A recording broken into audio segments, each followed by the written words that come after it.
No one can stop me when I taste the feeling. Nothing could ever bring me down. Nothing could ever bring me down.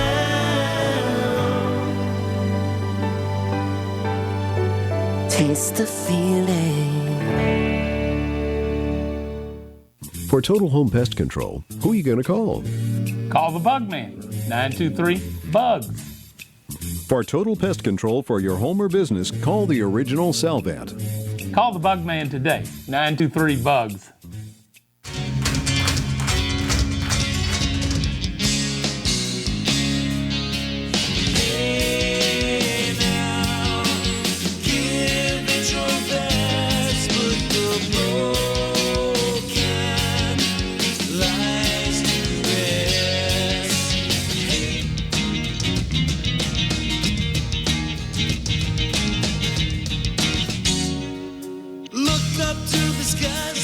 Desire in your eyes, but you can't keep it in your heart. 'Cause misery loves company. 'Cause misery loves company. Cold and hungry like a dog in the street. I get a raw deal every. Hello guys, it's Debbie. It's time. I've got a brand new location. 10510 Airline Highway, Baton Rouge, next to After 5 Tuxedos. We have the perfect spot to get all your wedding and formal wear needs. Come see our one-of-a-kind name brand and get great prices. With 30 years experience, the best customer service anywhere. It's Debbie's Bridal, Airline Highway, Baton Rouge. See you soon.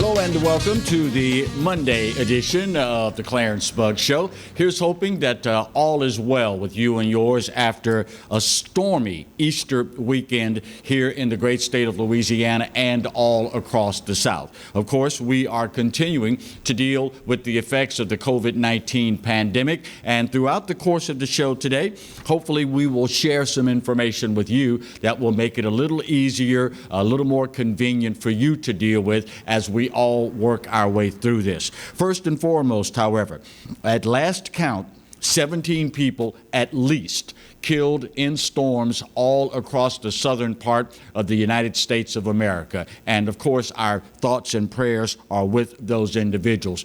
Here in our state, the city of Monroe, the great city of Monroe, getting beaten up pretty bad over the weekend. And later during the course of today's events, Governor John Bel Edwards is scheduled to tour the damage there and is also scheduled to hold his regular coronavirus briefing, and it will emanate from the great city of Monroe. So if you would, please be so kind as to keep those folks there in your thoughts and in your prayers. Can you imagine at this point being forced to shelter in place, undergo the stay-at-home orders, and now literally in the blink of an eye, overnight, you have no more home to shelter in place for?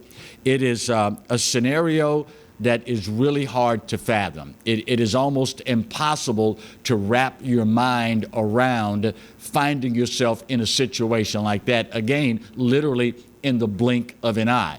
And of course, when you take into account the number of homes damaged and everything involved in that, just imagine how that's going to impact the quote shelter scenario in a city like Monroe, where all these individuals in all likelihood will be forced to shelter in a very limited number of places. Now, on top of that, you have the social distancing problems to work with and all the other problems that come along with that. And it is just a situation that is completely just hard to fathom all the way around.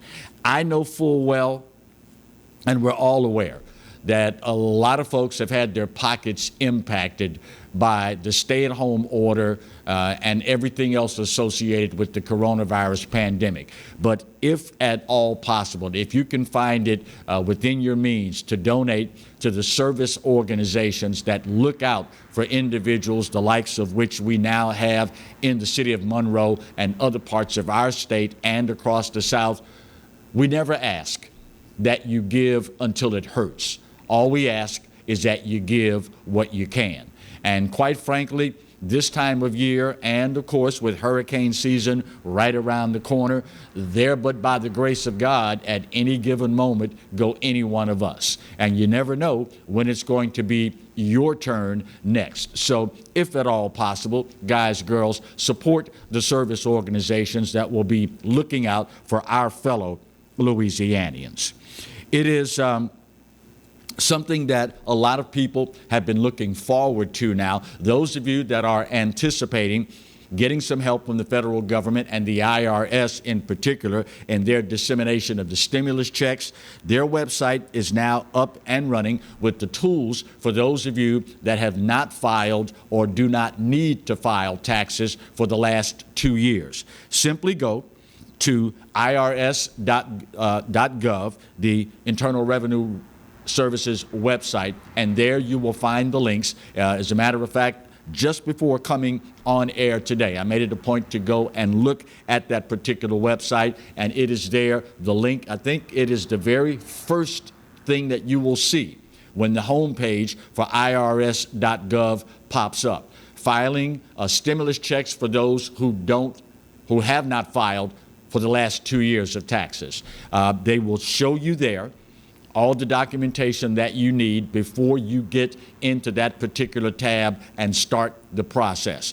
It is a very streamlined process and something hopefully that is going to help a whole lot of folks in that regard. So if you are one of those that are, quote, in that number, go today, start the process, get her done. And it is anticipated that those checks will start out in just a matter of days for those that have not filed for the last 2 weeks. Now, keep in mind, we are talking a massive number of people here. So the sooner you get into the system, the sooner you can be processed, and likewise, the sooner you can expect your money to be in your hands. They are also, the IRS, working on, and I think it's active. I'll try to verify this before we leave air today. But there is also a tracker tool now on the irs.gov website, which allows you to see where in the process your money is and reasonably what you can expect the time frame to be as far as the process and finally getting into your hands. So just another tool that the IRS and the federal government has come up with in responding to the needs of the United States citizenry as we all work our way through the COVID-19 pandemic. Speaking of helping organizations, as we work our way through all of this, one of the things that has been an unfortunate byproduct of the stay-home order and everything else associated with the COVID-19 pandemic is that blood donations are seriously down here in the state of Louisiana and all across the nation. Normally, it is something that we don't have to anticipate until we get closer to summer vacation because school is out. Lots of folks are on the road, they're enjoying vacations and the like, so typically blood donations will drop that time of year. Unfortunately, because of the COVID-19 pandemic and all of the unfortunate circumstances that come along with that. Many people stuck at home, afraid to venture out. Many people not sure about the ramifications of giving blood if they have maybe possibly been exposed to the COVID-19 pandemic, or the COVID-19 virus, forgive me. It is something that blood services have said is now safe for you to do. If, of course, you're in good health and you have a regular track record of giving blood and plasma to these respective institutions. It is something that we cannot live without. It is something that the country needs to be able to continue to function at a normal level. So, if you would, please be so kind as to call the institutions that you normally deal with, the blood banks that you have dealt with in the past. Check in with them, let them know your availability, and it is something that I'm pretty sure would be considered essential. And if you're only going out to make that appointment and then return home, I think you're more than safe in that regard. And just imagine all the lives that you could touch, all the lives that could be saved by that simple act of generosity. It truly would be a shame for individuals to get the coronavirus, suffer from it, get through it, and then for whatever reason, accident, car accident, whatever, end up needing blood and they can't get it and would succumb for that after making it through the coronavirus. That truly would be a very sad irony indeed. Still to come on today's show, one of the things that is as Louisiana as, gumbo, etouffee, crawfish, is high school athletics. Sadly, there won't be any more for the remainder of this school year. Eddie Bonine, Executive Director of the Louisiana High School Sports Athletic Association, is scheduled to join us today. Speaking of things that are native to the great state of Louisiana, normally this time of year, we love getting outdoors, particularly we sportsmen, hunting, fishing, taking advantage of the bounty that Louisiana's great outdoors offers to us. Well, there are some things that have changed in this new reality that we're all dealing with now. And Jack Monteset, Secretary of the Louisiana Department of Wildlife and Fisheries, will join us at the bottom of this hour to talk about things going on there. Also, restaurants, huge on everybody's mind these days. All the changes that have taken place as far as who's open, who's not, takeout, so on and so forth. And of course, the bulk of all the restaurants that you and I patronize are local restaurant operations. Yeah, there are the national chains out there, but you and I, as Louisiana folk, we love our Louisiana-owned restaurants. Stan Harris, the president and CEO of the Louisiana Restaurant Association, is scheduled to join us as well. And believe it or not, there is some political news taking place that we need to talk about as well. Roy Fletcher, political analyst, will join us in the second hour to talk about Bernie Sanders dropping out of the presidential nomination. We say dropping out, but it's kind of a weird situation there. He is one of the best at analyzing politics, is Roy Fletcher, and we will talk about that with him as well. And finally, Gifford Briggs, president of the Louisiana Oil and Gas Association, will join us to wrap up today's show, talking about the potential devastating impact to Louisiana's economy because of the COVID-19 pandemic and its impact on the oil and gas industry here in the Bayou State. All that and more is yet to come. But first, we need to get this commercial break, our first one of hour one, out of the way. Stay with us. You're watching The Clarence Bugg Show, the Monday edition, right here where you've got it, only on The Pelican. Stay close.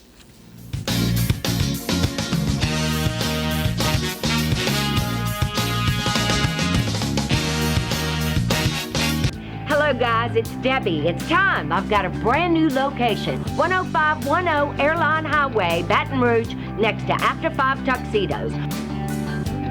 We have the perfect spot to get all your wedding and formal wear needs. Come see our one-of-a-kind name brand and get great prices. With 30 years experience, the best customer service anywhere. It's Debbie's Bridal, Airline Highway, Baton Rouge. See you soon. Exiles from what you ask? Exiled from the radio. But now, we're on your television. I'm Bill Perfita, he's Kevin Gallagher, and they kicked us to the curb. But we're back. We are back with Exiles Television on the Pelican Broadcasting Network. We're going to bring you the newsmakers. We're also going to take your calls and give you great information. It's going to be the best damn radio show on television. Look for it on your cable system or download the app, PelicanSportsTV.com. Live and play on the fairway at Greystone Golf and Country Club, a serene, challenging golf destination located in Denham Springs. For tee times and membership opportunities, go to GreystoneCountryClub.com. From appetizers, pasta dishes, and entrees, La Contea takes pride in preparing all the Italian cuisine we know you love. Enjoy live music every Thursday through Saturday from 6 to 9, happy hour weekdays from 3 to 6, and brunch on Sundays from 11 to 2, as well as dinner portion-sized lunch specials for under $10. Visit our website to view our menu and book a party or meeting in our large banquet room. Once you try La Contea, your Italian dining will change forever. Bolello's Furniture and Appliances, your dependable independent. Depend on us for service, for selection, for price. Get huge Whirlpool savings. Shop now and save on Whirlpool appliances throughout the store. Plus, experience our price match guarantee and ask about special financing. You can depend on the know-how of people who live appliances every day. Bolello's Furniture and Appliances, your dependable independent with nationwide buying power.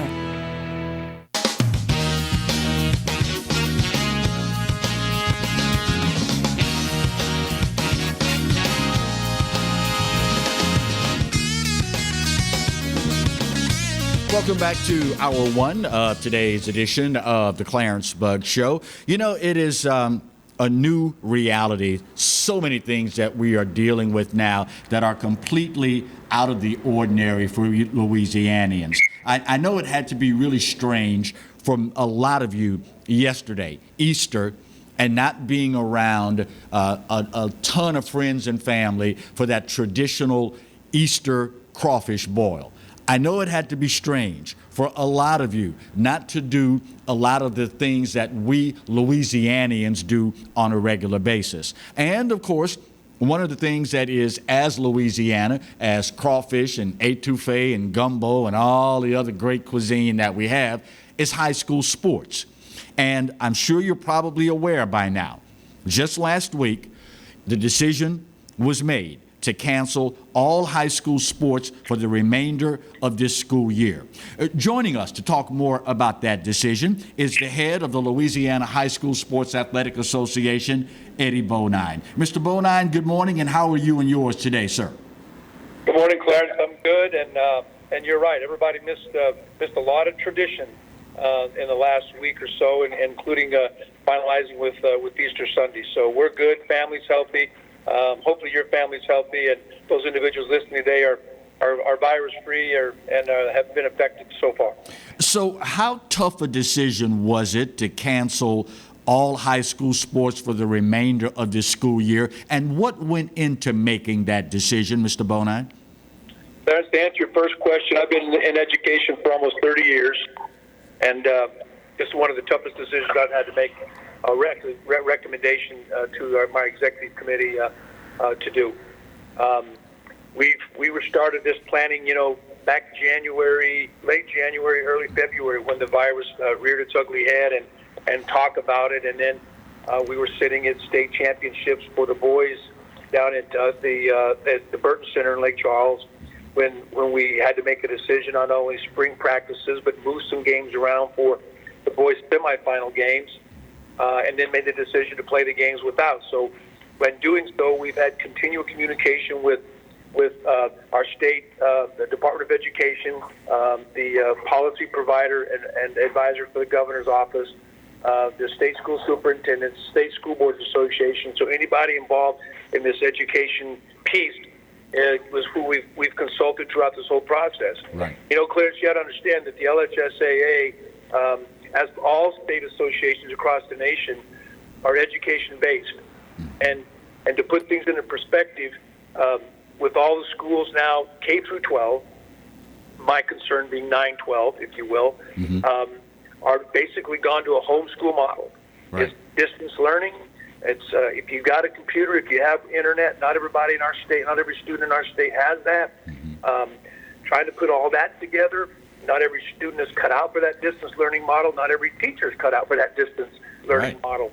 So we put the education system in our state and around other state associations on its ear, and we're trying to get through that part, accompanied with the contagiousness of the virus, which we're over 20,000 confirmed cases now, and we've had over 800 people have passed. All of that in the fact that the schools having to do that, and then we still want to talk about if and or when we could potentially have a sports season. Clarence, it just took a lot of thought, a lot of process, and it was a tough decision to make a recommendation to do so. But I believe it was the right decision at this point in time. Whether we'd have waited till the end of April to see what's going to happen in May, with what we've seen and what we're hearing, and you know more better than I about that, but I don't see anybody going back into the school facilities the remainder of the school year. May not even get into it for these athletes can get prepared for next year, beginning in the fall sports, which, you know, right now everybody's getting ready for football. We're getting ready for the football season. No summer baseball, no summer softball. All of the stuff that normally goes on in the summertime is in limbo as well, Clarence. So all that tied into one knot. It made a difficult decision, but we didn't just do it hastily. And I apologize to the seniors. They've got hosed this entire spring with not just the athletes, but the non-athletes of all the functions that go on at a high school, the proms and the choirs, the band choirs, the concerts, and all the stuff that goes on. All that stuff has gone away. And all these seniors are going to be able to look back and say, we didn't get to do that. And that's a travesty in itself. So what sort of feedback, since making the decision, have you received from principals, ADs, coaches, and others in the wake of the decision? More. We knew this was probably going to happen. Wouldn't want to be you. You've had a few people, the keyboard bullies, that feel the need to state that we're just a follower, we're not leaders. Right. But Clarence, overall, it's a decision we needed to make. We could have waited till the end of April, but that was just basically kicking that can down the road, and we don't know what's going to happen in April. Our biggest goal as an educator is what are we going to do about the seniors, their graduation, the LDOE working cooperatively with the superintendents and the principals who right now with their volunteers, Clarence, as you know, are serving thousands of meals a week. Right. They're still serving food. They've gone to principals and others are running hand carts to feed all these students that they've been feeding on a regular basis. So they had a lot of things going on, but I think it just took one piece off the plate that had to be dealt with if and or when they go back, we'll get back in their facilities. But I truly believe that in the grand scheme of things, at the other end of the perspective, it's really going to put us in a position where we're going to appreciate what we have, how we have it, and we'll look back at this year, like you mentioned in your lead. It's different kind of times. It's affecting us for some time to come, and I hope that it doesn't affect when we get to the fall, that we can get off and running in the fall like we normally would, try to bring some normalcy back to this new normal, if you will.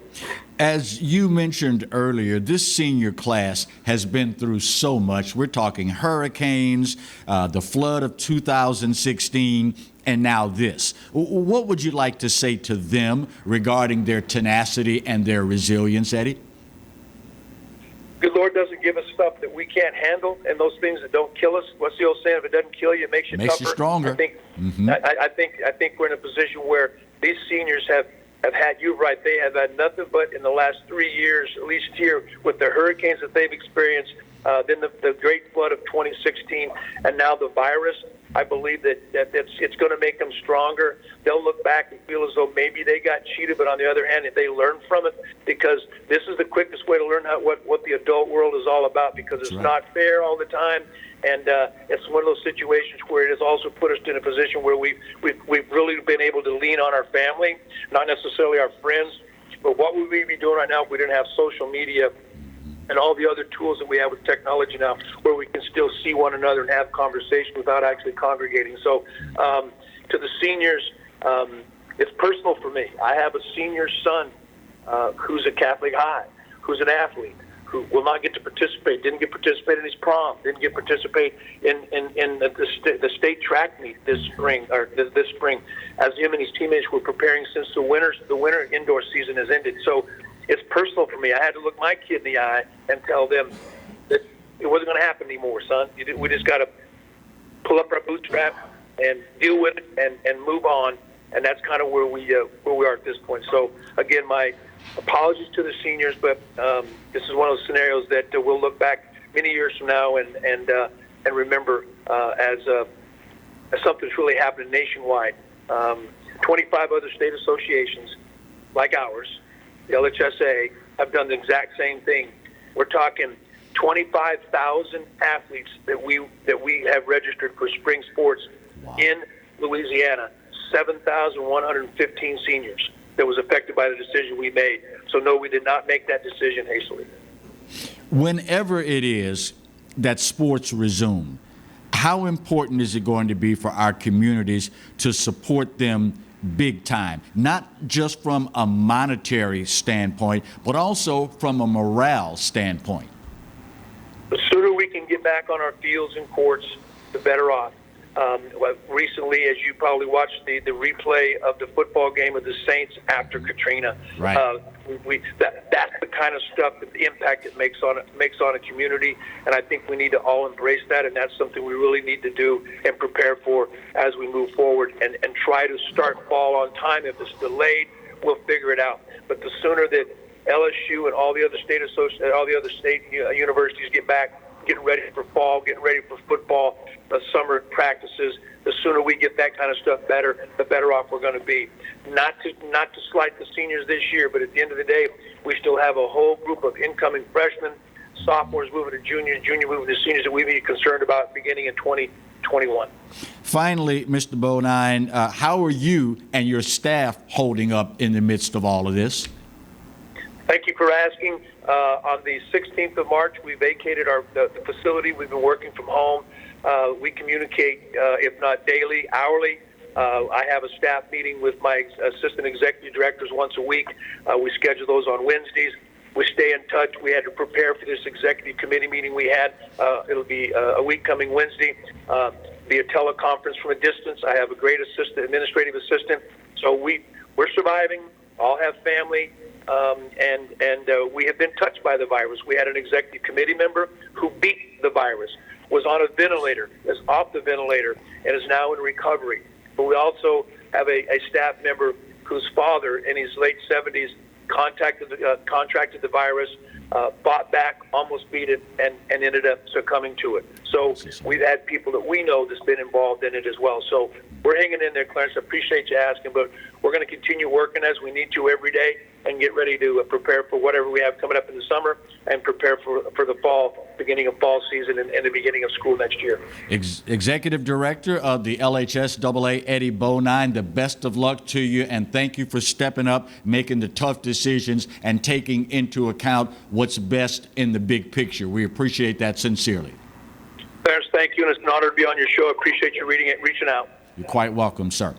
All right, we need to get our bottom of the hour break out of the way. That's a tough call to make, and he stepped up to the plate, did what needed to be done, and that's why he is the guy that he is. Of course, it's real Louisiana, high school sports, but also the great outdoors. That's Louisiana as well. Jack Monteset, Secretary of the Louisiana Department of Wildlife and Fisheries, is up next talking about how the COVID-19 pandemic is affecting our great outdoors. Bottom of the hour break, and we're right back with more on the Monday edition of the Clarence Bugg Show, right where you've got it on the Pelican.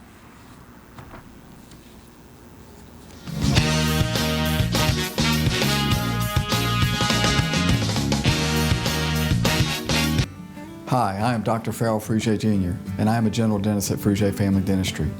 I was born and raised in Baton Rouge, Louisiana. I went to Catholic High School, LSU, and LSU School of Dentistry in New Orleans, where I received my DDS degree in 1986. I always have and will continue to be committed to continuing my education, to invest in technology which makes the diagnosis and delivery of dentistry more thorough, more comfortable, and more aesthetically pleasing. In our practice, we are here to serve the patients. We want to improve their quality of life and to develop relationships with our patients. In dentistry, we have a chance to impact lives on a daily basis, not just by doing dentistry, but by getting to know them and being a part of their life. We also believe in giving back to our community. So every year, we give back to the Greater Baton Rouge Food Bank, Toys for Tots, and Mary Bird Perkins Cancer Center. Please stop by and visit our office. We would love to take care of you and your family. Hello guys, it's Debbie. It's time. I've got a brand new location. 10510 Airline Highway, Baton Rouge, next to After 5 Tuxedos. We have the perfect spot to get all your wedding and formal wear needs. Come see our one-of-a-kind name brand and get great prices. With 30 years experience, the best customer service anywhere. It's Debbie's Bridal, Airline Highway, Baton Rouge. See you soon. For total home pest control, who are you going to call? Call the Bug Man, 923-BUGS. For total pest control for your home or business, call the original Salvat. Call the Bug Man today, 923-BUGS.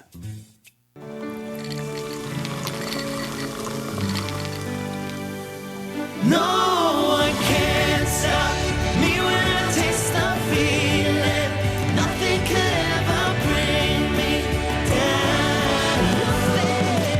Nothing could ever bring me down.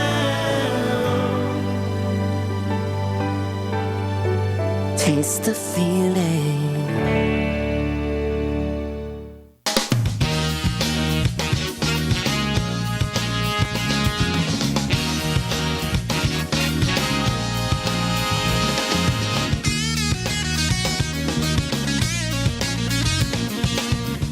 Welcome back to Hour 1 of today's edition of the Clarence Bug Show. We, so far this hour, have talked about a lot of things that are strictly and uniquely Louisiana. In the last segment, we talked a lot about what is probably one of the most Louisiana aspects of our lives, and that's high school sports. Well, in this segment, we're going to talk about something that is truly, truly Louisiana. And that, of course, is enjoying the great outdoors. Mother Nature's bounty knows no limits here in the great state of Louisiana. And this time of year, a lot of us relish the idea of getting out and about and enjoying the great outdoors. Of course, now with this new reality of the COVID-19 pandemic, a lot of things have changed.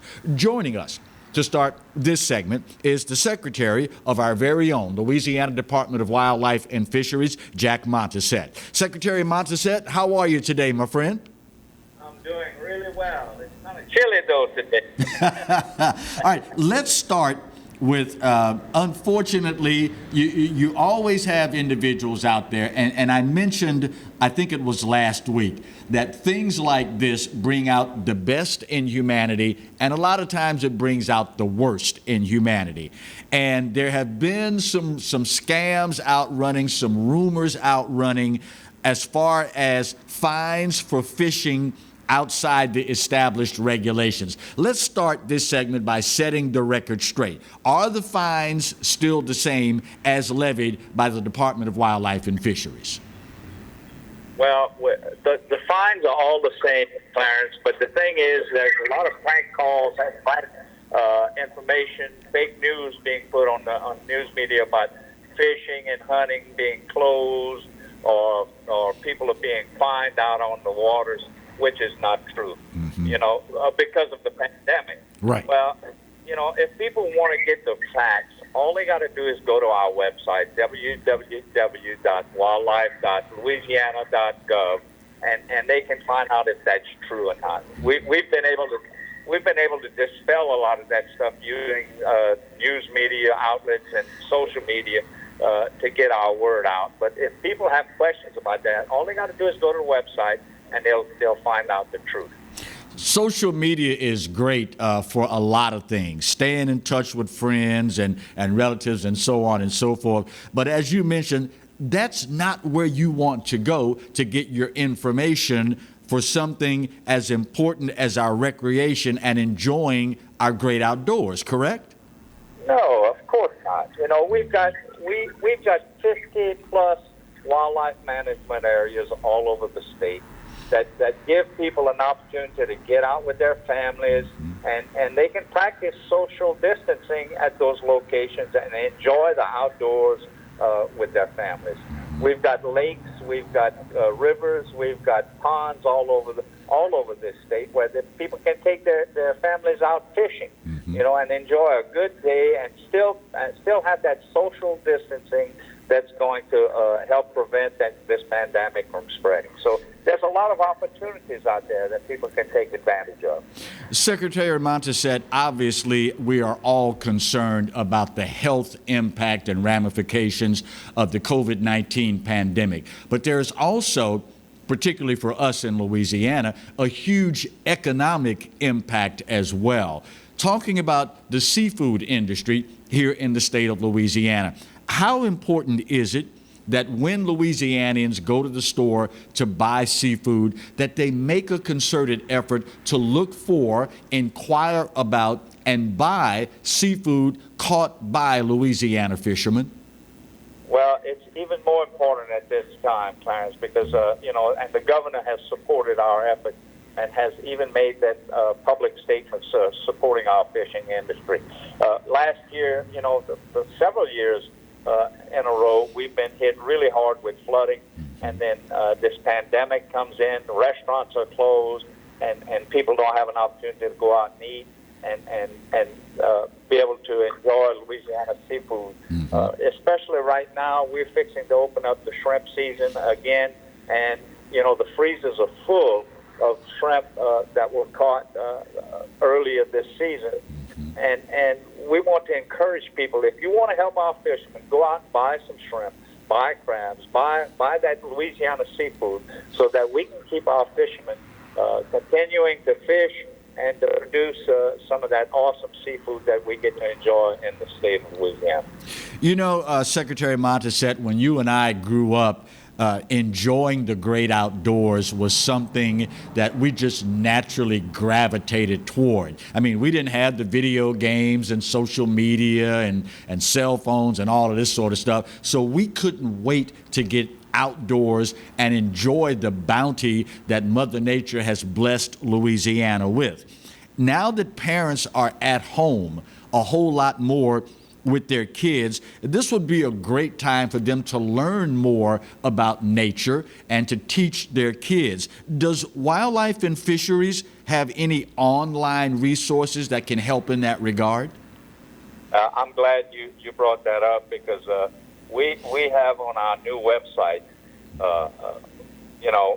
we've got the opportunity, and we have a webpage that provides free resources to teach children about Louisiana fish and wildlife. You can find outdoor information, lesson plans, and interactive ideas for children of all ages.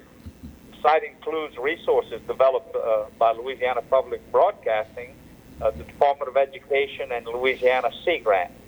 The biggest part is that it's fun, and I encourage your listeners to visit our brand new, interesting, and ever-expanding website that gives that opportunity for those kids to take part in and learn about our wonderful state and opportunities and resources we have here. The Louisiana Department of Wildlife and Fisheries is noted for all the various events that they host and take that put forth for us throughout the course of the year. With this COVID-19 pandemic and the new reality that we're dealing with, have any events having to been canceled or postponed because of this pandemic? We've had several events, Clarence. Our shooting, our archery state tournament that's held every year in Shreveport had to be canceled because we're talking about 3,000 or 4,000 people that gathered together for that event. Of course, it's only been postponed. We have a women's outdoors event that's held in around Alexandria that's had to have been postponed also. But we're going to get back to that, and we're certainly going to continue promoting that because I can tell you our archery program in our schools affects about 20,000 children. Wow. And it's one of the best programs that you can find anywhere in the United States. 20,000 kids get to come together, and those are the kids that don't normally play football, basketball, and those other sports. And they can take part in archery, and you know, what they learn from that, what they bring home from that is discipline. And man, let me tell you, the schools have noticed a big difference with the discipline that these kids have learned from this program. So it's a good program. If we're going to continue doing that, we're just going to have to buy a little time in order to get that done. I neglected to ask at the beginning of this segment, and please forgive me, Secretary Mondesette, charge it to my head and not to my heart. How are the fine men and women of the Louisiana Department of Wildlife and Fisheries faring? How are they holding up throughout this pandemic? Well, we're doing pretty good. So far, I got to tell you, we've only had 3 cases of COVID in the department, and we're talking about 800 people, 800 folks. We've been able to keep our offices open. Of course, we've got a lot of people working at home for their safety, and but we're still delivering all of the services that the people of Louisiana need. When folks are going stir crazy and have cabin fever and they want to get out there and decide to get out there and take advantage of the great facilities put out by the Louisiana Department of Wildlife and Fisheries. Obviously, we want them to do this, but we also want them to abide by correct social distancing guidelines and so on and so forth, right? Yes. I'll tell you what, one of the biggest problems we've had is people have been going out on our lakes and in our waterways. And look, we want them to be out there enjoying the day on their boats with their families, but you've always got those that have a tendency to want to congregate, and they tie their boats up. You get 10 or 12 boats tied up together, and you've got 20 or 30 people there. We don't want that to take place. We want you to enjoy the outdoors, but you have to pay attention to what the governor has said from day one. Social distancing is one of the key ways that we can participate to end this pandemic sooner than later. So you know, I want to encourage everybody to go out there, but they have to pay attention to what the rules are, and social distancing certainly is one of the key factors. And speaking of things that have specific rules for those that may not know, the last thing that we want right now is individuals getting on boats, going out to relieve the stress of the COVID-19 pandemic, and they get out on the water and they are drinking and boating. That's a no-no, is it not? Well, you know, a lot of people don't realize that the DWI laws apply to the waterways just like they apply to our roads. So if you're out there drinking, and you're certainly going to get ticketed, and you could end up with something that you're not really looking forward to, and that's a DWI. So how are you holding up, sir? Well, I'm holding up. The walls are kind of creeping up on me, but I get outside.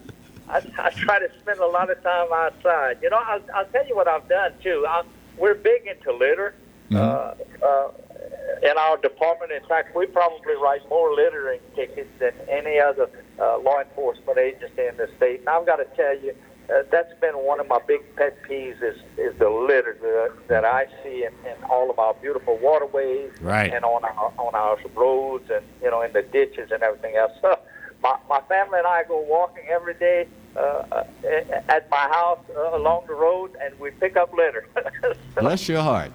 Bless you. You mentioned something that I want to be sure to cover before we let you go, Secretary Mondesette. For those that don't know, agents of the Louisiana Department of Wildlife and Fisheries. Would you remind our viewers about the enforcement, the law enforcement abilities and rights that your agents have? We have probably more enforcement rights than any other enforcement agency in the state. We can issue speeding tickets, we can issue littering tickets, we can issue hunting violations, you name it, we can do it, and a lot of people don't realize that. When you see an agent's unit on the road, one of our trucks, you can be rest assured if you're speeding, he has the ability and the authority to pull you over and give you a speeding ticket. So pay attention to that. We certainly try to keep our roads safe. We try to keep our hunting areas safe, our fishing areas safe. And so our authority to be able to issue citations are much more wide, and we have much more ability to do that than some of the normal enforcement agencies that you're going to see out in the state. He is the Secretary of the Louisiana Department of Wildlife and Fisheries, Secretary Jack Monteset. As always, my friend, it is great to hear your voice and spend some time with you. And in the future, as we all make our way through this pandemic, if there is any information that you need disseminated, I would consider it a personal favor, an honor, and a privilege if you would call us up and allow us to do so. Thank you. Clarence, I can't thank you enough for giving us this opportunity, especially me, to be on your show. Look forward to being on it again, and hopefully it'll be in better times with better things that we can share with you. That sounds like the plan. Secretary, take care of yourself, and God bless to you and your family. We'll see you later, Clarence. Take care. All right. Final break of hour number 1. We need to get that done, and then we'll come back and wrap up with a big old bow on the first hour of the Monday edition of the Clarence Buggs Show. Right where you've got it, here on the Pelican. Stay close.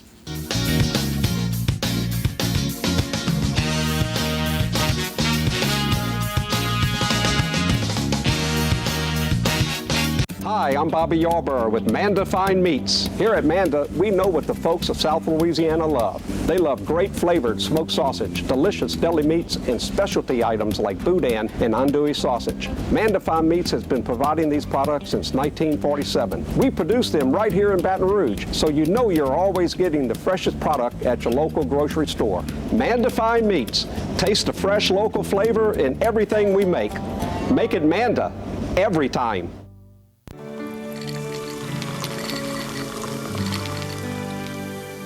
No one can stop me when I taste the feeling. Nothing could ever bring me down. Nothing could ever bring me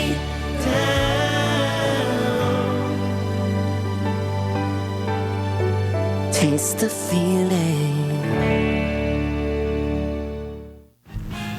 Exiles from what you ask? Exiled from the radio. But now, we're on your television. I'm Bill Profita, he's Kevin Gallagher, and they kicked us to the curb.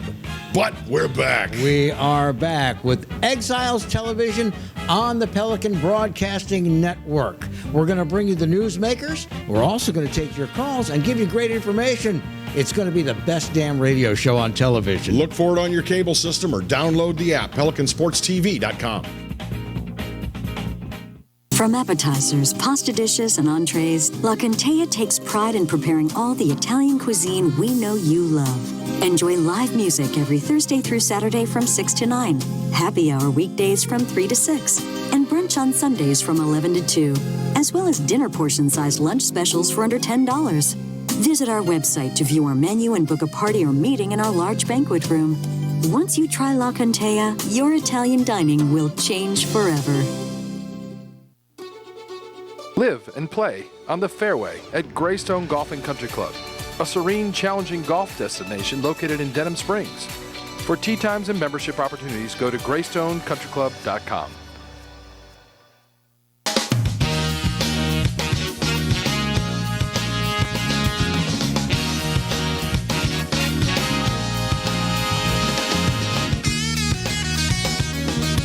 Welcome back for hour one as we wrap up the final segment of today's edition of the Clarence Bugg Show.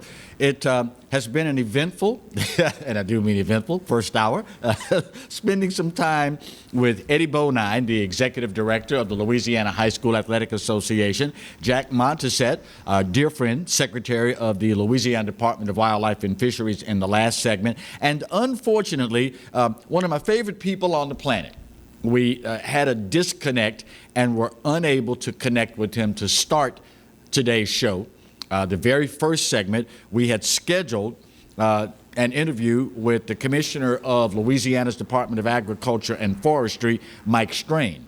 So we will see if Veronica Musgrove and I can get together, his public information person, and reschedule Mike Strain to come on Wednesday's edition of the Clarence Bugg Show. As you might imagine, agriculture and forestry includes a lot of things that are negatively impacted by the coronavirus and the pandemic all across this great land of ours. We're talking about the crawfish industry.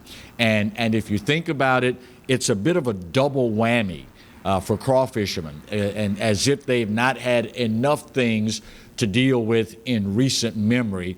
Now they have a situation that has shut down restaurants, which means you and I, in many instances, cannot go to the restaurant and buy as much of their product as we've become accustomed to in years past.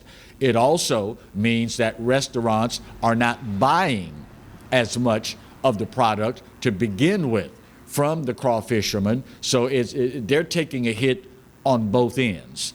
And of course, crawfish, not the only agricultural concern that's taking a big hit here in the state of Louisiana. Strawberries, strawberry crop, again, restaurants not open, they're not buying as much.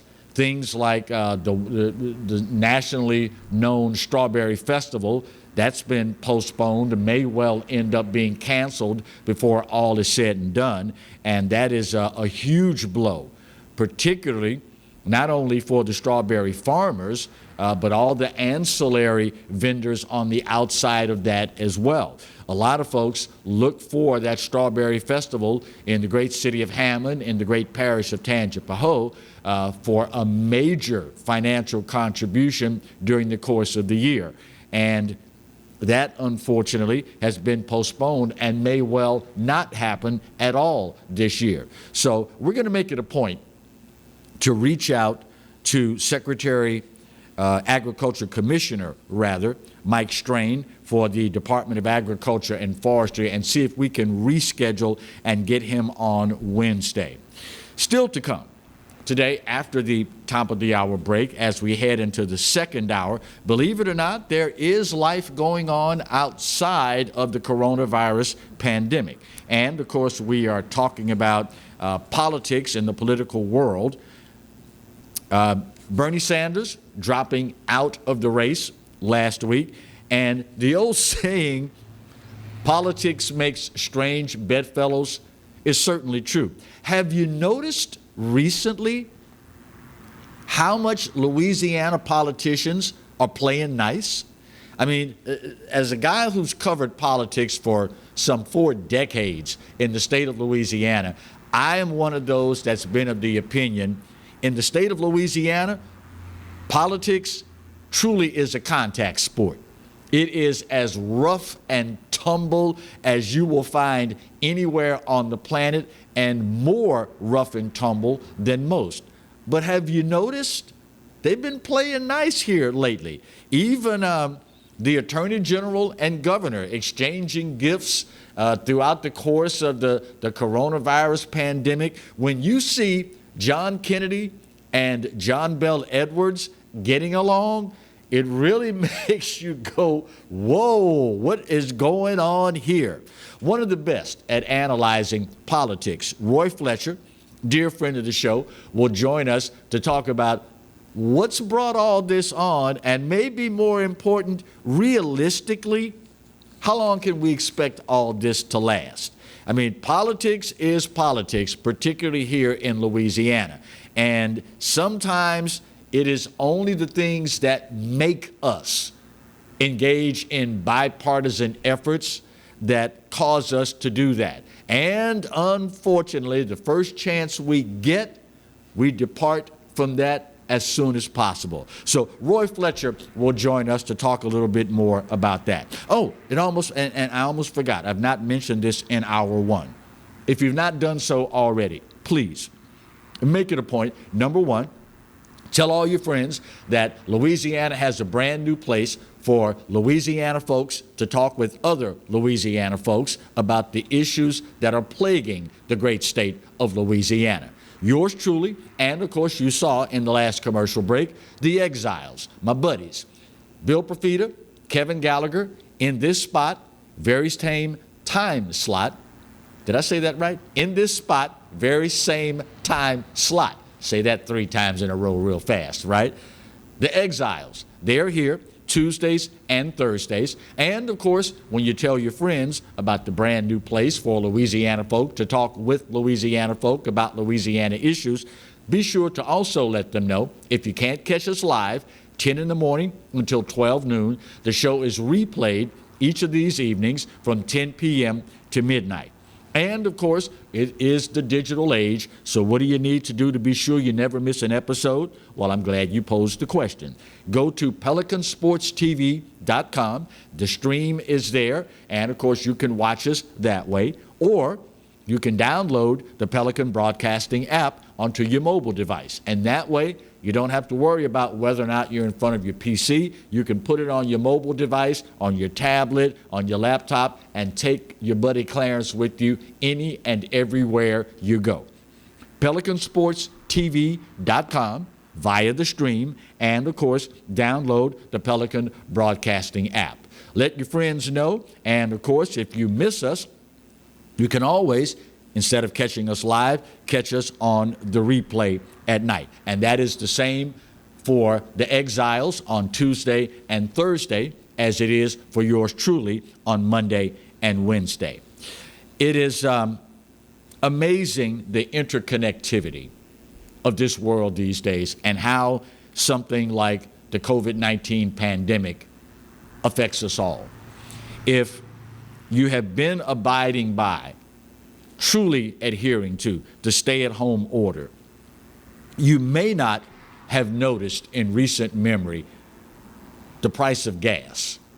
For those of us that have had to get out regularly because of our essential nature of the jobs that we do, when you pull up at the pump these days, you start to wonder what country we're in. And of course, living in the state of Louisiana, and the oil and gas industry's impact on our state's economy being what it is a bit of a double-edged sword. In the second hour of today's edition of the Clarence Bugg Show, we will spend some time with Gifford Briggs, the president of the Louisiana Oil and Gas Association. And bless their hearts, the folks in Acadiana and all over this state for that matter, they have had a roller coaster ride in recent memory as it pertains to oil and gas. Fortunately, it is one of those industries that has shown resiliency in the past, and they've been able to bounce back from situations that in many other industries would have been a death blow. Unfortunately, however, right now, it is a bit of a perfect storm that they're facing right now, not only because of the COVID-19 pandemic, but there is also, because of the pandemic, a glut of oil and gas on the world market, primarily because of Russia and Saudi Arabia, that is making it really, really tough on the oil and gas industry in the United States of America, not to mention making it really, really tough on the oil and gas industry right here in the great state of Louisiana. So we'll pick his brain to find out what, if anything, we can do to help support the oil and gas industry here in the great state of Louisiana. And of course, to wrap it all up today, we will also spend some time talking about our local restaurants and what we need to do in that regard. Stan Harris, the president and CEO of the Louisiana Restaurant Association, is scheduled to join us in that regard as well. We are heading up to the top of the hour, and of course that means we have our final break of this hour. But whatever you do, don't move, because right on the back side of that break, it is hour 2 of the Monday edition of the Clarence Bugg Show. So an opportunity for you to grab that second cup of coffee if you've not already done so. Make that quick bathroom run and then head right back to the television as we crank up hour 2. Top of the hour break, we get her done. We'll knock this one out, and after that, we'll come back with hour 2 of the Monday edition of the Clarence Bugg Show, right where you've got it, right here on the Pelican. Stay close.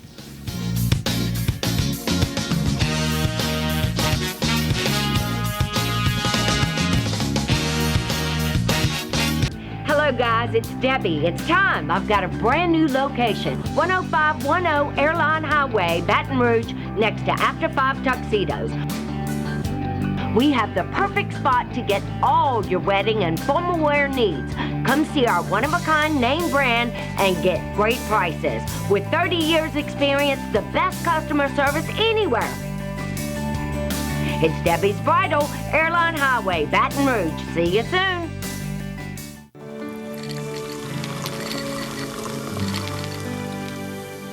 No one can stop me when I taste the feeling. Nothing could ever bring me down. Nothing could ever bring me down. Taste the feeling.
For total home pest control, who are you going to call?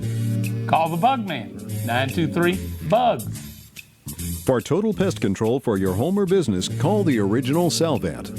Call the Bug Man today, 923-BUGS.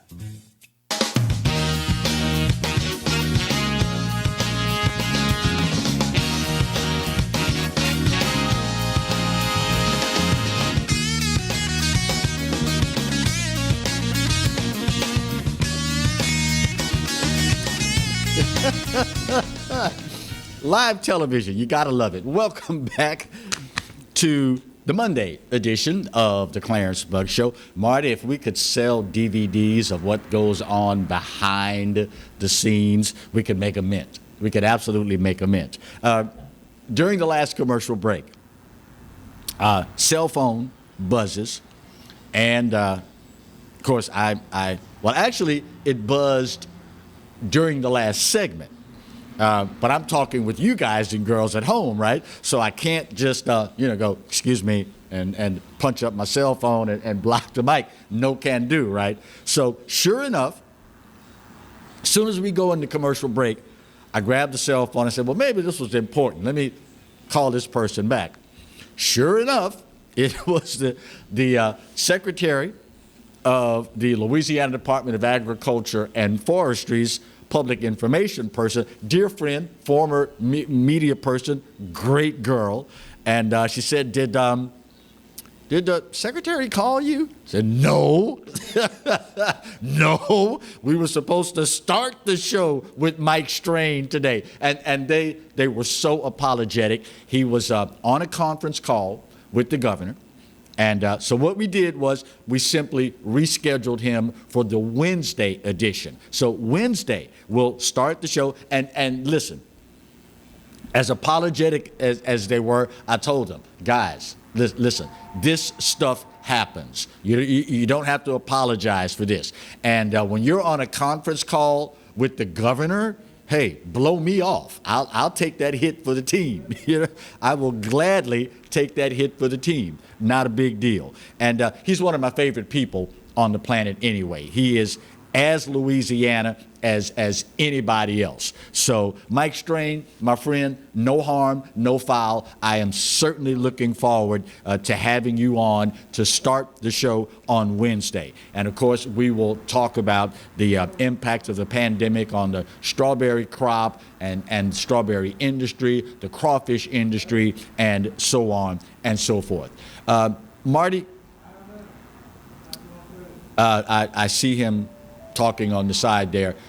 Marty, and this is where live TV, see, I can't even get my producer to pay attention to me. Is that Mr. Harris on one? He's on two, okay. We are trying to connect. You gotta love live TV, right? You just gotta love it. We are attempting on two. Okay, all right. We have Stan Harris is the president and chief executive officer of the Louisiana Restaurant Association. Stan, are you there, my friend? Stan, are you there? All right, Stan is... Sounds like Stan put me on hold. Or is that you, Marty? Stan, are you there? I'm trying to give him to you. All right. Tell you what, I'm gonna put him on hold there, and you see if you can get him on from your end. And we're sure that's not him on one. No, he's not on one. Okay. Tell him to call back. Yeah, why don't we do that? Let's just see if we can reset the whole deal. Stan, are you there? No, he's not there. All right. Tell you what, we're gonna let's see if we can do a reset right there. I see line one cranking up right now. And you thought you had problems working from home, right? Just imagine. It's and no, that is not Stan. Okay. Apparently, it is one of those days, for lack of a better phrase. Stan Harris is the president and CEO of the Louisiana Restaurant Association, and we had scheduled him to start this hour of the show because obviously in a state like ours where you are talking about a restaurant industry, and let's be quite honest, as you well know, people travel from all over the planet to come and sample Louisiana cuisine. And restaurants are a huge part of the state's economy.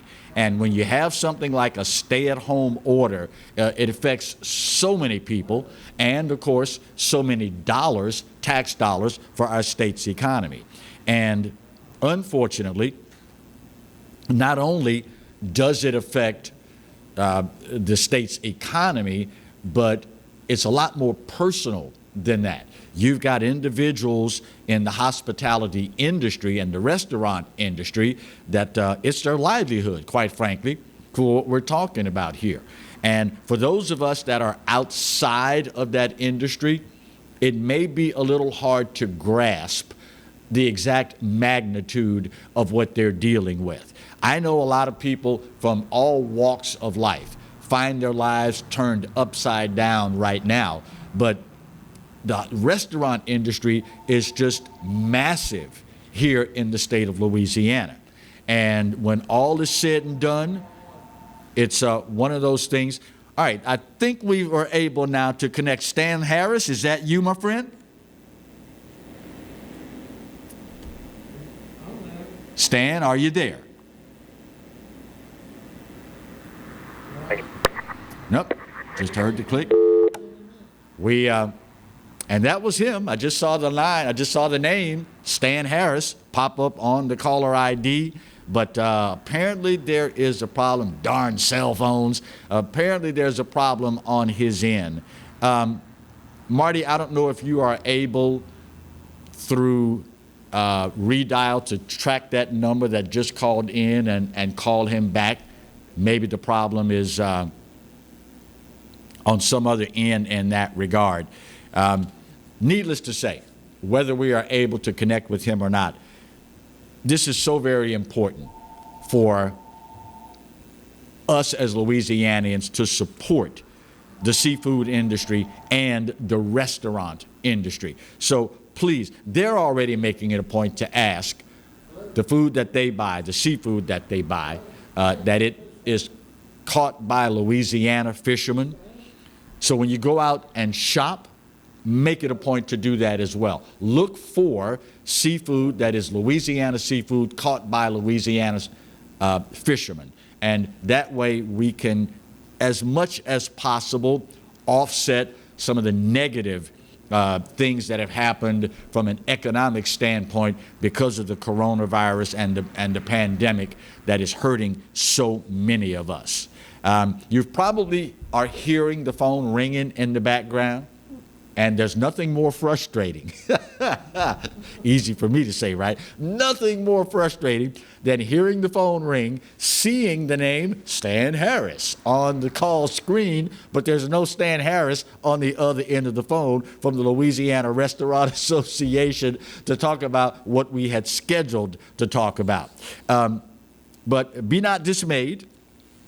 If we are not able to connect with him, then like we did with Ag and Forestry Commissioner Mike Strain, we will reschedule him for Wednesday. The good news, Marty, is that because of rescheduling others that have missed the allotted time slot, half of my Wednesday show is already set for me. So I don't have to worry a heck of a whole lot about researching and calling and making appointments for Wednesday. I've got half of that show already done. Still to come, Roy Fletcher, political analyst extraordinaire, and I know he's going to be there unless, of course, his cell phone is on the fritz as well. He's coming up in the next segment. We'll talk about Bernie Sanders dropping out of the presidential sweepstakes, and also what is this going on with Louisiana politicians all playing nice? Is it only because of COVID-19, or is there something else afoot here?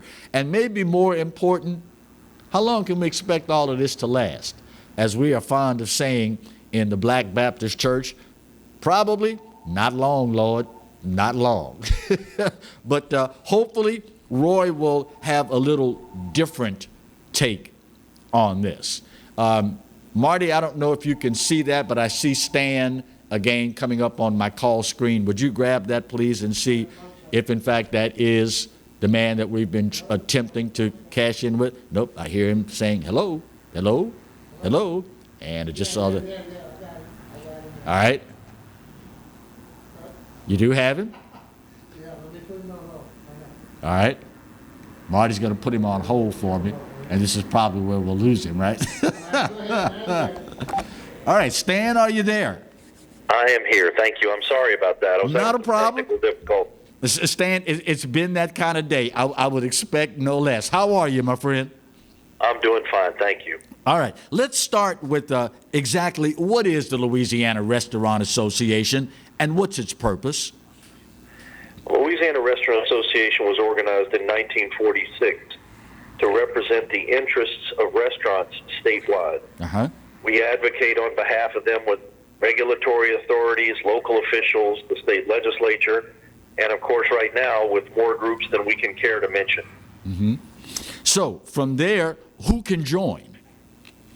Anyone who's a restaurant can join, or anyone who's a supplier to the industry. Mm-hmm. But the decision making within our organization is made by a board of directors that is predominantly made of restaurateurs statewide. So are any of your members being hurt more than any others as a result of this COVID-19 pandemic?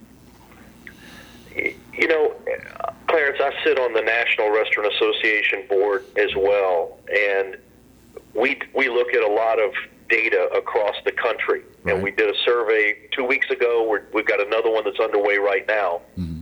And, our data is telling us that about 60% of our operations have laid off people. Wow. About 45% of our operations have decided not to go with takeout or delivery. It just didn't fit their business or where they were located. Right. And we've had, in the first round, about 4% statewide of the responses of restaurants closed permanently. Wow. So it's a devastating, it's a devastating impact. But like we talk about, it's the equivalent of Hurricane Katrina and 9/11 and the BP oil spill all happening in the same week. But all of those things ended. We don't know when this is going to end, and I think the unknown creates a lot of fear as well. Have you been able to ascertain, Stan, how all of this is affecting restaurant suppliers, particularly those here in Louisiana? We have some very successful and very impactful broadline distributors. They came to us early on 3 weeks ago and started talking to us about the possibility of providing a short list of groceries to be able to broaden the stress on the grocery system. Things like bread, things like milk, things like a few cleaning supplies that were sold in bulk to restaurants, but be sold by the restaurant to the consumer. Right. So they kind of pivoted that way. But also, they are huge distributors of fresh meat, fresh chicken, fresh pork, fresh vegetables. And when they're not using that, it backs up in the supply chain and either has to go into cold storage or freezer, or if it's a produce item, it's sitting out in the field waiting to be picked. So we're going to have some disruption to the supply chain when this COVID-19 stay-at-home order is over. We're going to see, I think, some gaps in what people would normally expect, and it's to be expected because this is, again, a very unique impact. Right. Louisiana restaurants, Stan, are known worldwide for our food, and they obviously are a major part of our economy. If you could speak with the President and Congress, what would you say to them to encourage their full financial support and all the resources that they have at their availability to help the Louisiana restaurant industry? Well, I think, first of all, we've had great leadership. We have a great delegation here of our congressional members and our 2 senators. They've been very responsive to listening to ideas and things. And we have to remind folks that when a massive bill package is passed, like the CARES Act or the Family First Coronavirus Act, when these are passed, those aren't just restaurant industry specific. They're for the whole broad economy. Right. So what we've had to do is work back and say, when you look at retail, that might be some huge retail accounts besides the small mom and pops or the regional and local retailers that we all love as part of our community. But a lot of our restaurant members, our average member does $750,000 to $800,000 a year in volume. They have 15 to 20 employees. They have their whole net worth tied up in that business. Right. And it may just be leasehold improvements in somebody else's building.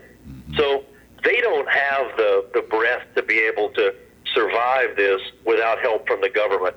And they're prideful people.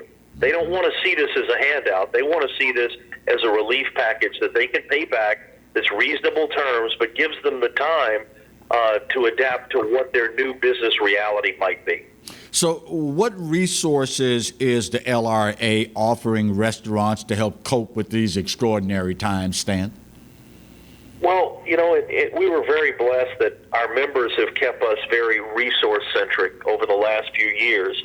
And we were able in less than 24 hours to pivot to a remote operation without any impact to our communications or to our workers' comp fund that's a large part of what we do as an association. Our communications team pivoted our website and all of the information to a COVID-19 resource focused specifically on the industry. We update it daily, sometimes hourly. So as information comes, whether it's through a legislative package, from the governor's office, from the Department of Health, from CDC, we hone that down to the prism of how does it relate to our members and our industry. And there's nothing on our site right now, Clarence, that you have to be a member to see. If you want to learn this information, you're in the industry, come to our website at lra.org, and it's there for you.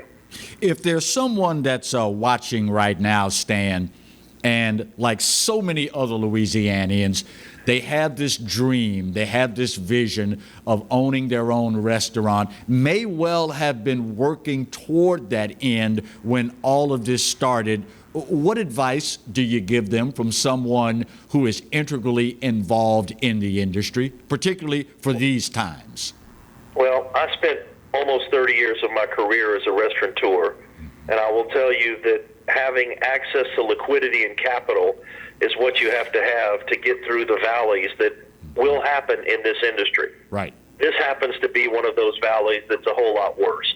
And I caution someone to understand why they're getting into the industry and where they're going to get that capital from.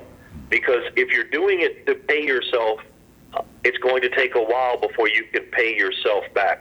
You've got to pay your rent, you've got to pay your suppliers, you've got to pay, more importantly, your workforce, and all of those things that provide for you to be able to operate as a business. Learn as much as you can about the restaurant industry. Learn as much as you can about running a business, human resources, how to hire and train people, how to deal with problem employees. But more than that, understand how you're going to get the word out there. Is it media programs like yours? Is it social media? Is it digital? You're going to have to be a master of many trades to succeed in our industry. But we have people that are jumping into it every day, and they believe they can do it better, and that's one of the things that makes my job fun. So how can folks that are interested find out more about the Louisiana Restaurant Association, Stan? The best source is on our website, lra.org, lra.org, or call our office in Metairie, 504-454-2277.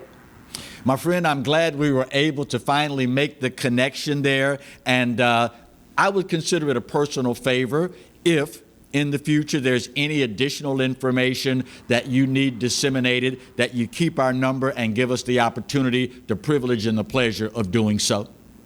We will do that, Clarence. As we get more of a green light understanding of when we can return to business, we'll make sure we get that message out through you. Fantastic. Stan, thanks again, my friend. Have a blessed day. Do the same. Stan Harris, President and CEO of the Louisiana Restaurant Association. All right, let's play a little catch-up here. We'll bang this break out, and hopefully Roy Fletcher, political analyst extraordinaire, is still standing by, and we'll move on to that segment when hour 2 of the Monday edition of the Clarence Buggs Show continues right where you've got it, here on the Pelican. Stay close.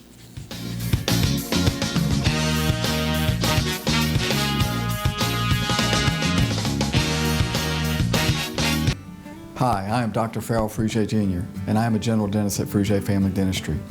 I was born and raised in Baton Rouge, Louisiana. I went to Catholic High School, LSU, and LSU School of Dentistry in New Orleans, where I received my DDS degree in 1986.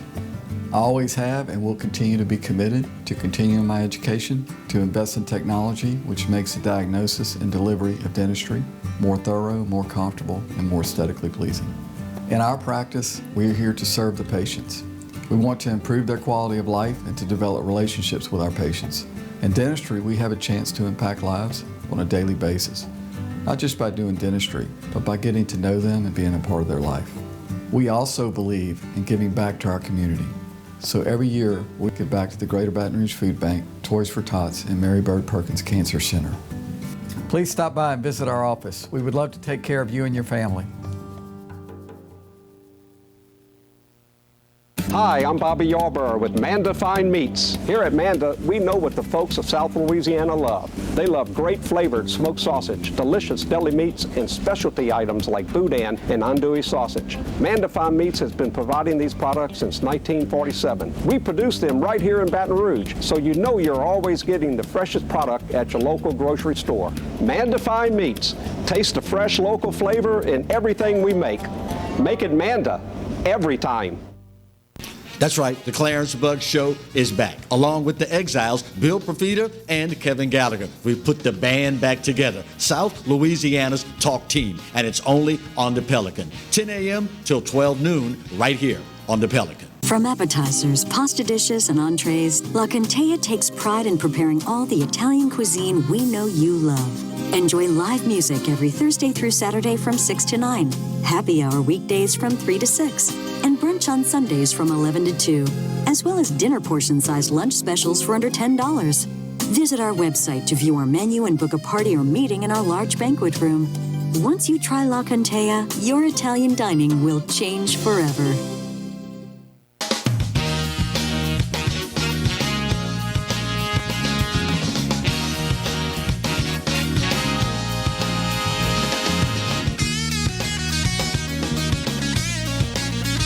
Welcome back to Hour 2 of today's edition, the Monday edition of the Clarence Bugg Show. Yes, believe it or not, there is life outside of the COVID-19 pandemic, in the world of politics particularly. May have noticed, then again, some of you may have not, because you've been staying away from media, trying not to gorge on all the negative doom and gloom from COVID-19. But Bernie Sanders dropping out of the race last week for the Democrat presidential nomination. Joining us to talk about that and some more things political is one of my favorite guys on the planet, Roy Fletcher, political analyst extraordinaire. Roy, how are you today, my friend? Good morning, Clarence. So let's start with Bernie dropping out of the race. What do you think led him to making that decision at this time, Roy? I think that he reckoned, I think a number of things. One is he didn't get enough votes in the primary. Oh, yeah? You know, Bernie, your message is not selling. And it was interesting because I think what Bernie Sanders had decided early on, and his whole strategy was, is that this will be a real crowded field, and therefore if I can pull my 25%, I can win this nomination, 25, 30%. Right. So he went out there and went far, far, far to the left and pulled the party with him to the left and far to the left.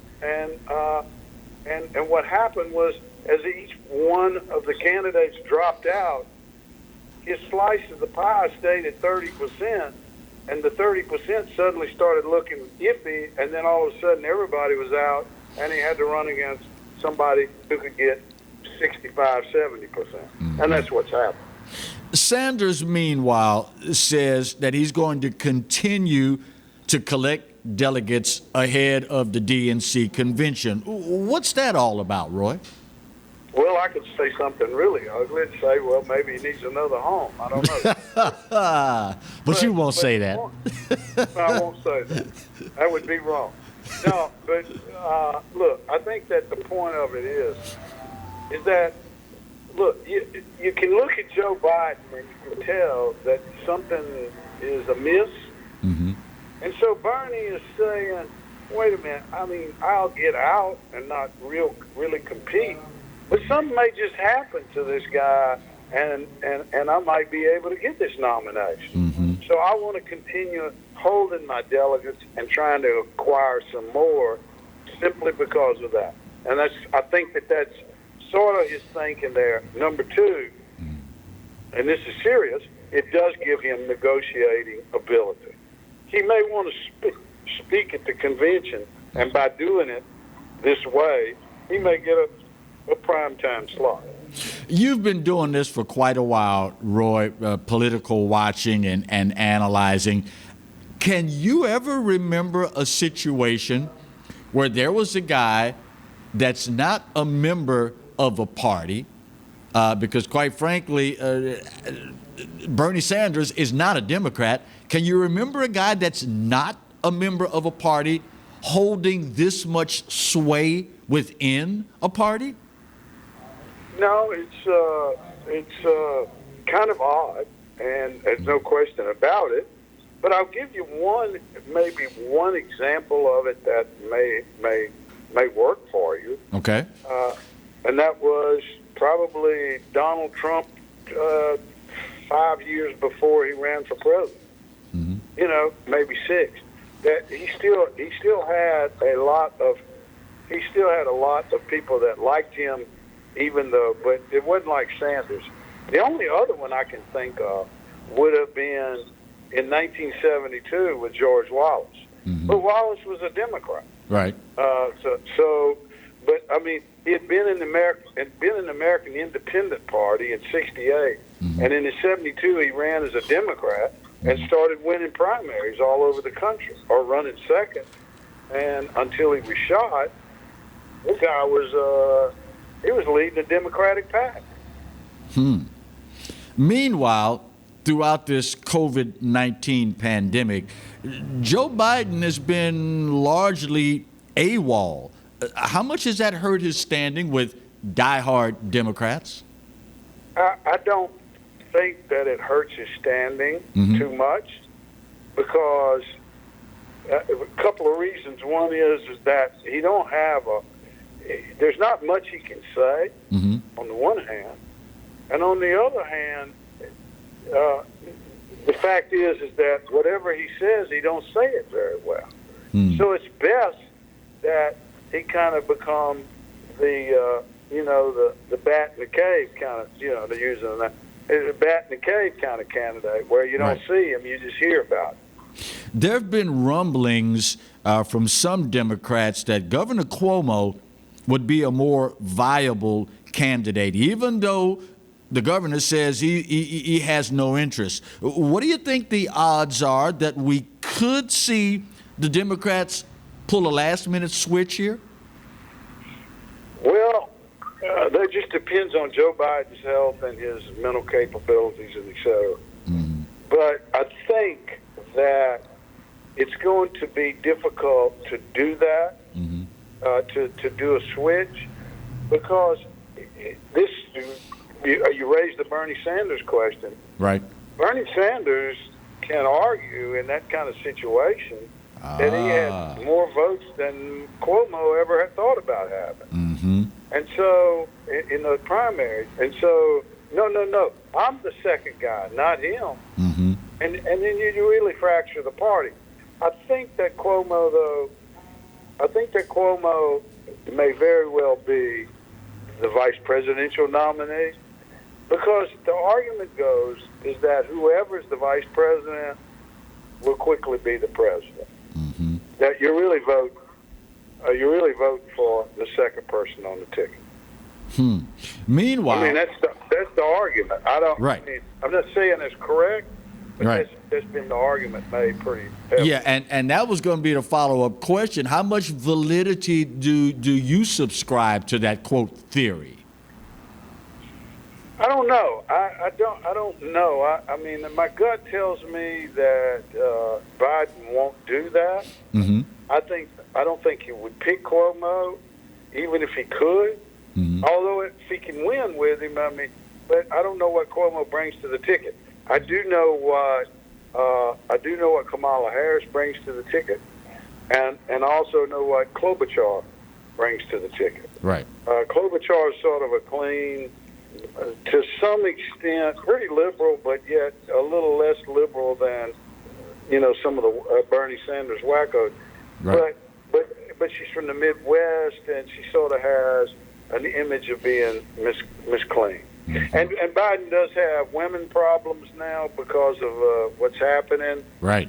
So I mean, it seems to me that he probably wants a woman on the ticket, and Kamala Harris would be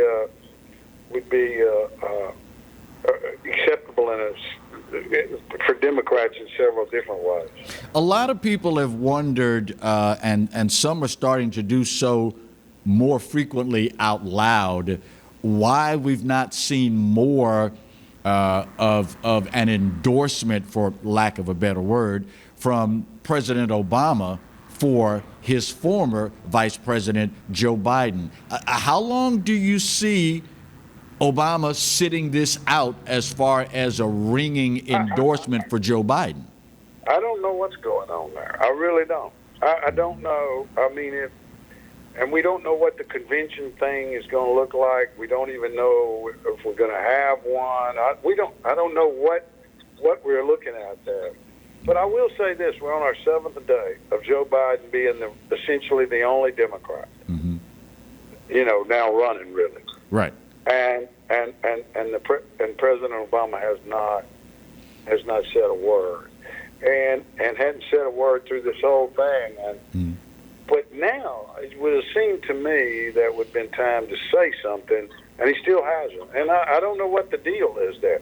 You know, I mean, there's always stories and rumors, and you know that that Obama asked Biden not to run, and said, "Don't do that, Joe," and all that kind of thing. So we don't know what it is.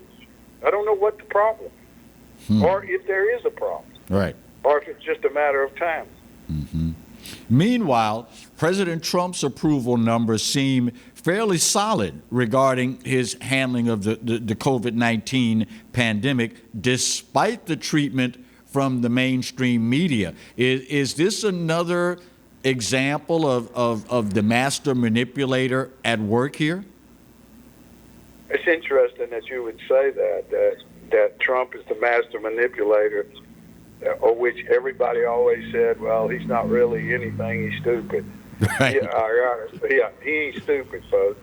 But the point of it is that he knows how to keep his base, and he knows how to do what he needs to do to always be hovering right around 50, 51. He is such a transformative president in every way. He's such a transformative president that it will never be, and I said this back when we used to appear on some other place, Clarence. Right. You just will never see him over 50, 51 in any poll. But yeah, his numbers have gone up, and he's doing, you know, I mean, he's getting kudos on this thing, but he's getting banged around pretty hard by the press. But it only serves to help him because the press is so. It's very disdained in this country. Yeah. Meanwhile, here at home, here at home, Roy, we have seen a rare display of bipartisanship. I mean, when you see John Bel Edwards and John Kennedy getting along, it makes you think you're in a parallel universe or something. When the Attorney General and Governor John Bel Edwards are playing nice, it makes you wonder, am I watching a sci-fi movie or something? What's going on here, Roy? Pandemics have a way of bringing people together. Don't they, though? First rule of politics: you want unity, get some pandemic in. I mean, you know, I don't know. I mean, obviously, everybody does want, because there's a sense that this is far larger than political, at least in Louisiana, but I think that as it goes along and as decisions have to be made, things will become more and more political. I don't think this is a honeymoon that signifies a long and lasting marriage. That was going to be the next question. How long does this last? And are you telling me, if I read between the lines, it'll last as long as as soon as there's a political advantage to be had, that will disappear? Is that what you're telling me? I think that I mean, well, clearly that'll happen because that's just the market doing what the market does. But right. I think it lasts this long. I think it lasts as long as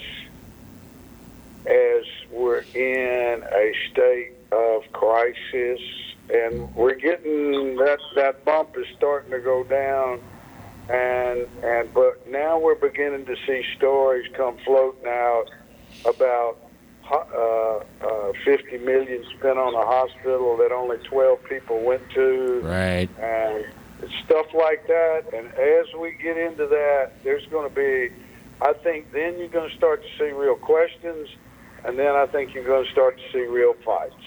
So, yeah, I do. What does your gut tell you? How do you think most Republican voters rate the job that Governor John Bel Edwards has done with this pandemic so far? I don't think that they particularly look at John Bel Edwards. I think they look at the president in this thing, and I think that people generally see the governor's generally, doing what the federal government is asking them to do, and but I think that story about what is, what was, and all of that is going to have to be written as we come down on this bump and we start to level out. Then you're going to see the story start to get written, and the rhetoric start to shape a narrative. I don't think there's a narrative shaped right now.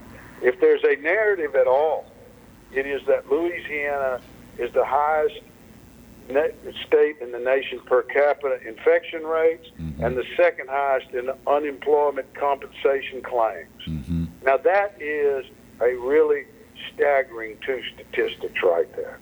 When you look at the things we've talked about, Jeff Landry, John Bell Edwards getting along, John Kennedy, Governor Edwards getting along. Can you remember a climate like this other than, say, I don't know, 9/11? Oh, sure, absolutely. From 96 until 2003, it was very much that way in Louisiana. I mean, the Foster and people that were in at the time got along pretty damn marvelously. And I can remember that quite well because I was a part of all that. There wasn't a whole lot of, I mean, the only person that the governor had a problem with was with David Vittum. And that was in his own party. Right. Yeah, so, no, and I mean, and you think, you talk about some of the people, you just, like John Kennedy. Well, I mean, John Kennedy was in Foster's cabinet, and, and he endorsed him for treasurer and blah, blah.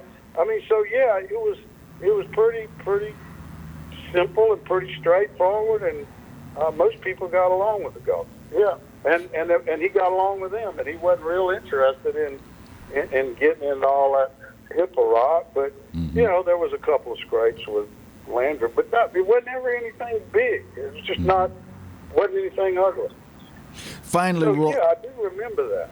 Finally, when the coronavirus runs its course, Louisiana legislature convenes back at the Capitol.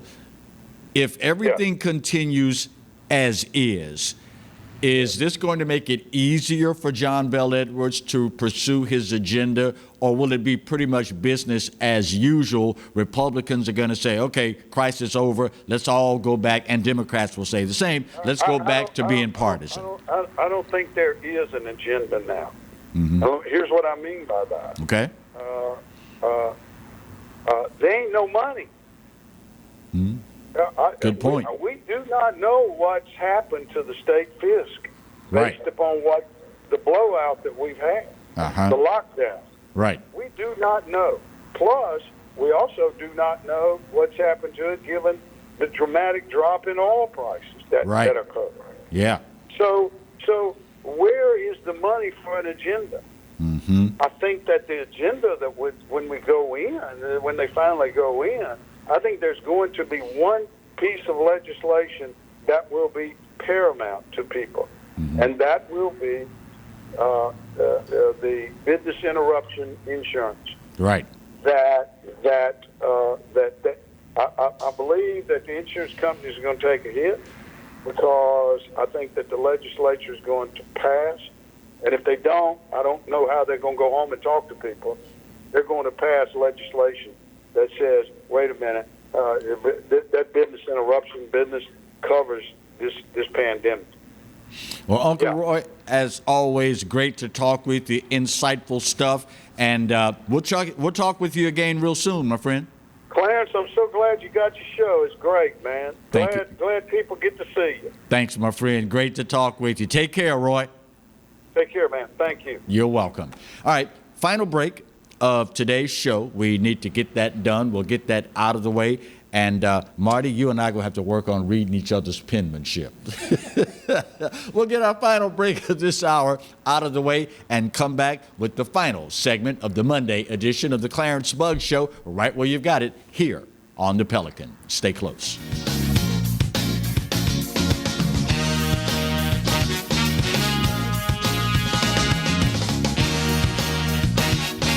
For total home pest control, who are you going to call?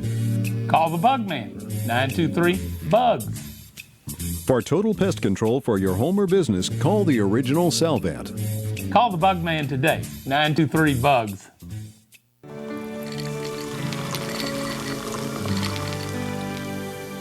No one can stop me when I taste the feeling. Nothing could ever bring me down. Nothing could ever bring me down.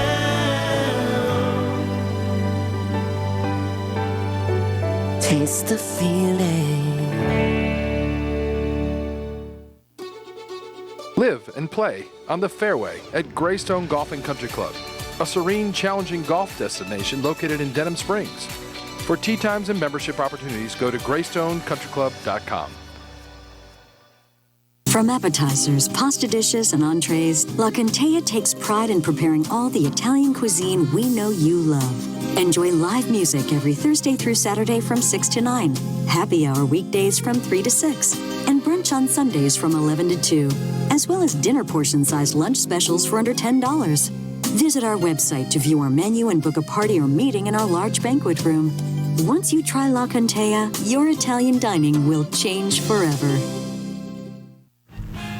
Exiles from what you ask? Exiled from the radio. But now, we're on your television. I'm Bill Profita, he's Kevin Gallagher, and they kicked us to the curb.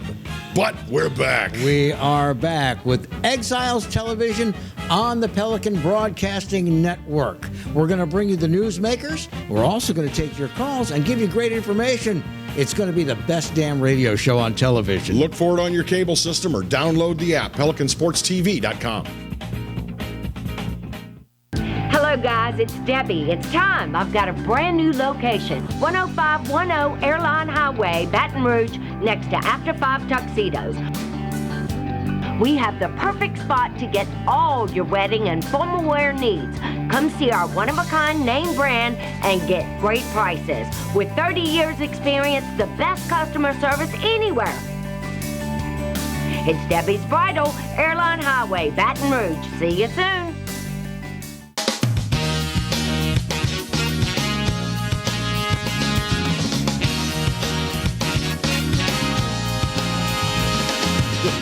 Welcome back for the final segment of today's edition of the Clarence Bug Show. It has truly been an eventful day today. And listen, don't get it twisted in the words of one of my dearest friends.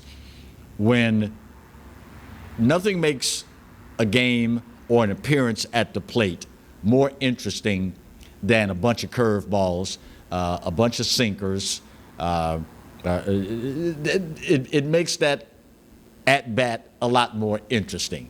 And today has been chocked full of hanging curveballs and sinkers and backdoor sliders and the whole 9 yards. And, if you don't have those on occasion, you start to think that life is too easy.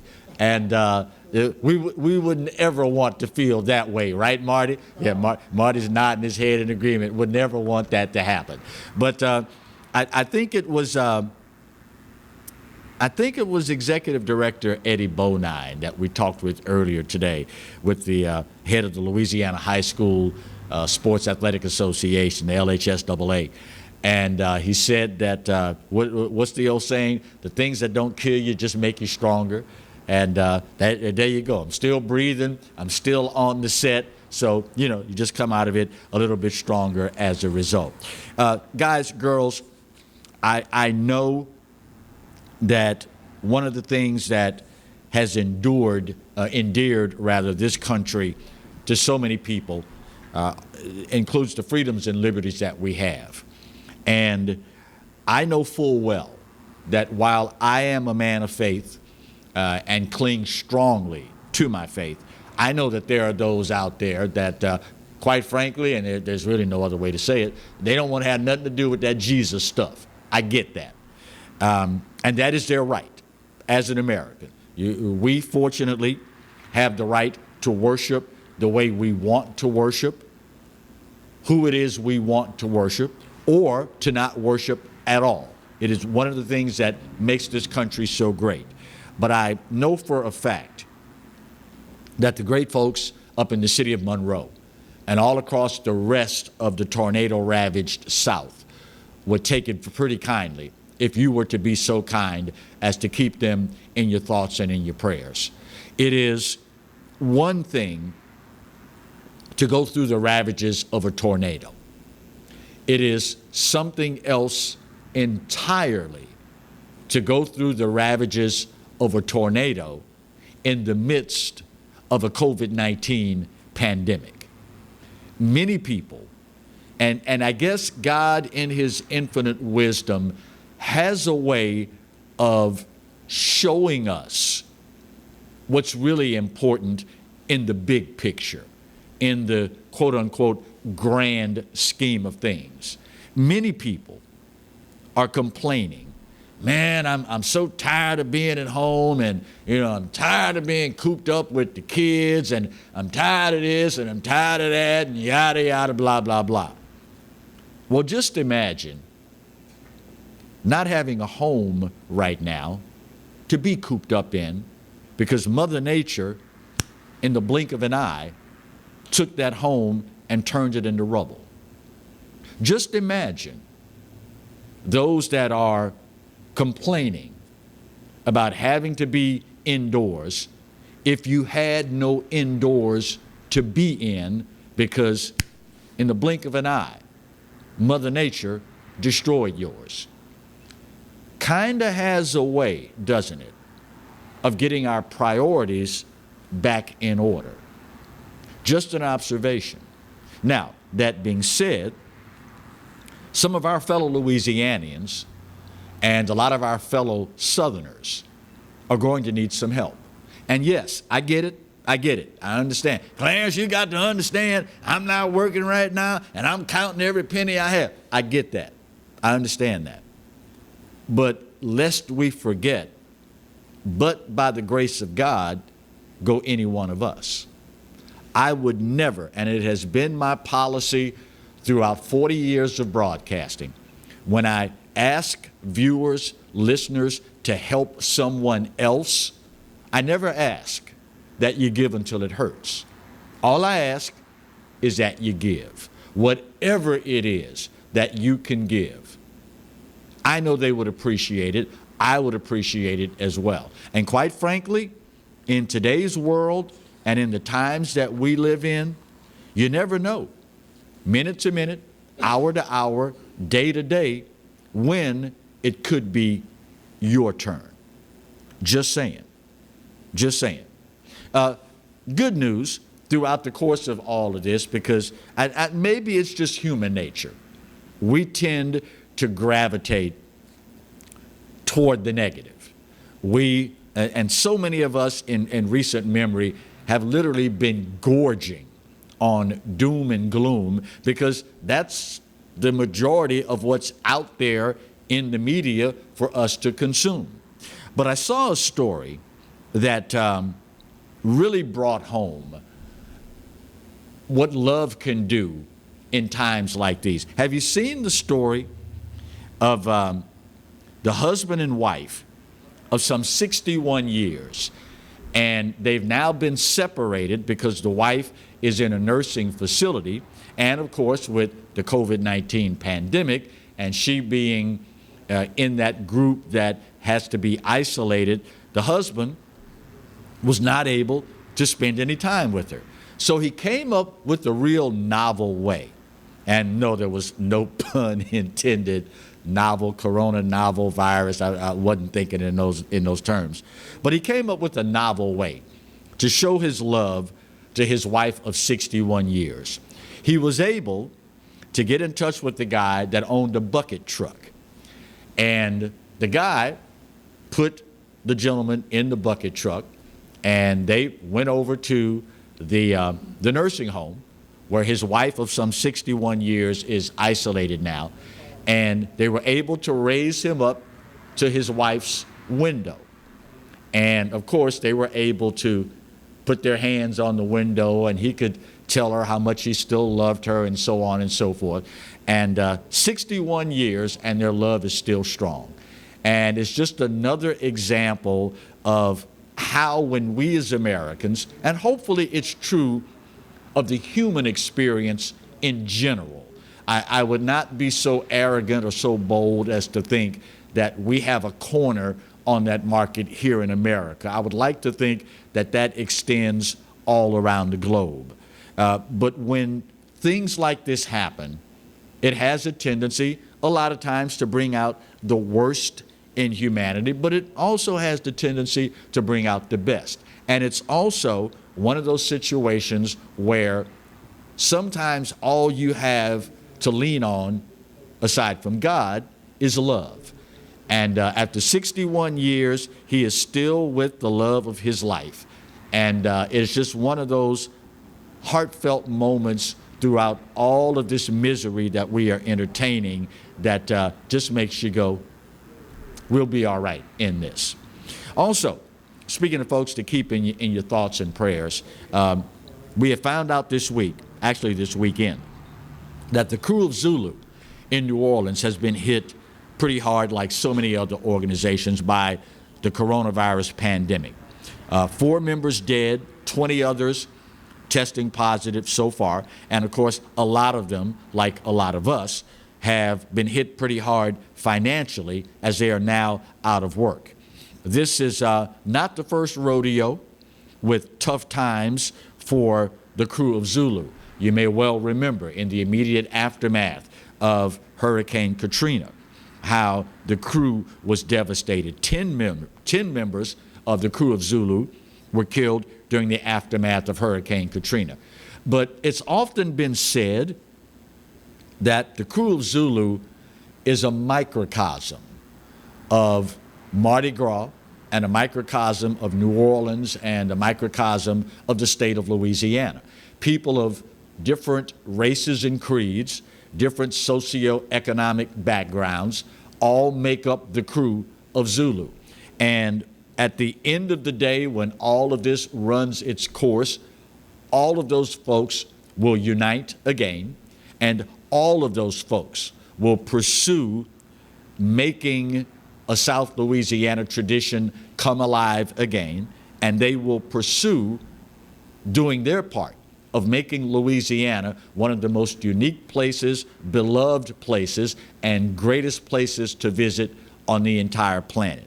So, if you would, keep the good folks in the crew of Zulu and all the other crews, for that matter, in your thoughts and your prayers. As a matter of fact, the CDC, the Centers for Disease Control, issued a report Friday saying that the population density in New Orleans, because of Mardi Gras, in all likelihood, contributed greatly to the acceleration of the transmission of the coronavirus. That's pretty much a given.